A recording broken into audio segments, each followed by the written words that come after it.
Okay, guys. Next is bugging out. A way to bug out too. Basically, in a nutshell, if you're in a city, you're already dead. That's the crux of it. By the time you get a 3-minute warning, time you get out to your high-rise block of flats, pick up your things, get down to your car, get stuck in gridlock, nukes are hit, you're already dead. The best thing you can do is find out where the nukes are going to hit and stand smack bang in the middle of it. Honestly, that's your best option. Because if you're on around about a 25-mile radius, on the fringes of the blast radius, you're going to have a really bad suntan. And you'll die in howling pain. I ain't going to put this up, I say it as it is. So, if you're within 25 miles of a city centre, move now. This is the best plan you can do. If you're somewhere like Canada, you're perfectly placed. You can get out into the woods, away from the city centres, 100 miles or so, you're laughing. There's no way in the UK you can run 100 miles away to. If you're in Edinburgh, places like this, you've got nuclear power stations there. If Russia decides to take those out, you've got a Chernobyl on your hands, and you've got to get right out to the Outer Hebrides before you're safe. Next stop, Antarctica and Iceland, and there you'll be safe. So get yourself a little boat, outboard motor, and start heading out towards the channel now. That's your best bet. What if you are in the cities? Right, in Cardiff, in South Wales, there are 3 nuclear bunkers. They are not on any register. And the Warminster, there's a brand new nuclear bunker, not on any register. How do I know this? I used to be well informed.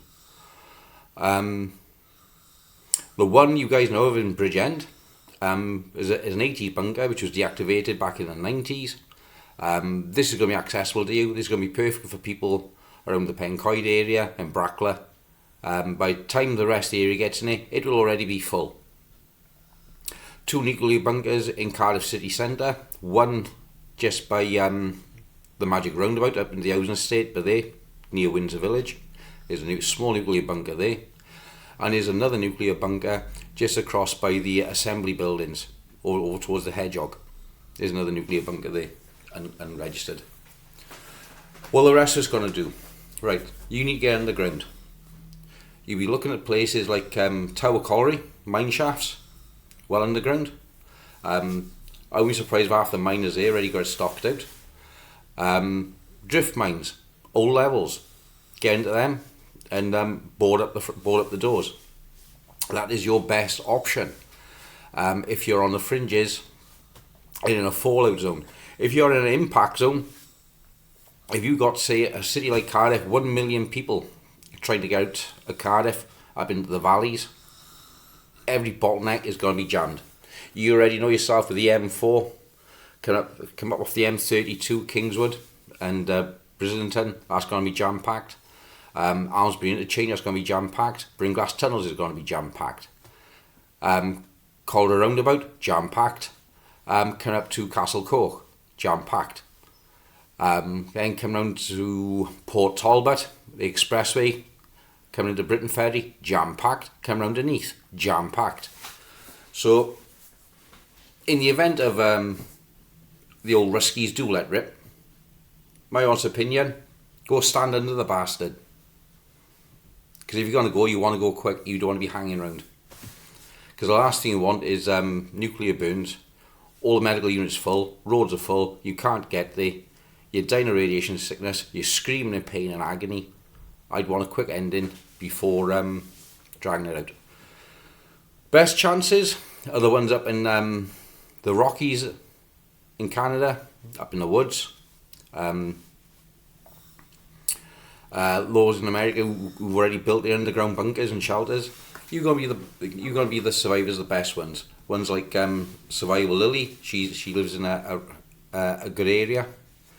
They're not gonna small rural districts are not gonna be attacked first. They're gonna go for tactical positions first.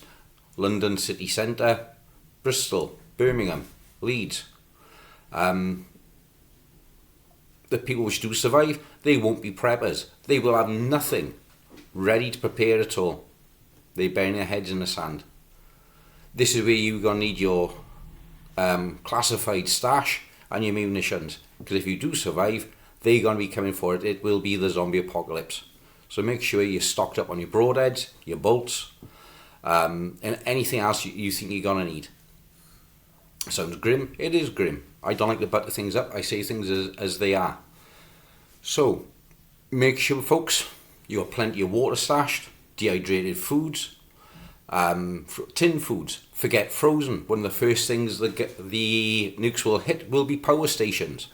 You lose electricity, you're going to lose your fridge freezer. If you're in a high-rise block of flats, where you're going to put your solar panels and your wind turbines to generate electricity, you can't. You're already lost. So get frozen.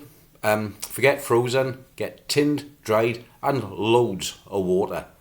You want 1 gallon of water per person per day for a minimum of 7 days. After the first 48 hours, all water resources will be grossly contaminated. Any water coming through the taps will be contaminated. Boiling it will do no good. It only works for germs and bacteria, not radiation. So make sure you're well stacked up on water, a minimum of 7 days per person. So you're talking about 7 gallons each, a lot of water. So if you're a family of 4, you want 28 gallons of water stored plus all the food. And also your PPE and everything, you want to get that ready. So, but your best bet, if the nukes are coming, find out where they're going to hit. Because if you can't get out of the city, you may as well go stand under one. Because if I go, I want to be, not spend days crying in pain, with the skin rotting from my flesh, like in poor buggers in Hiroshima, Nagasaki. Not nice. So, that's your 2 options. If you're on the outside skirts of London, get up to the north. As far north as you can get. Grim, it is. But folks, payday tomorrow. Go buy your stuff. You're going to need it.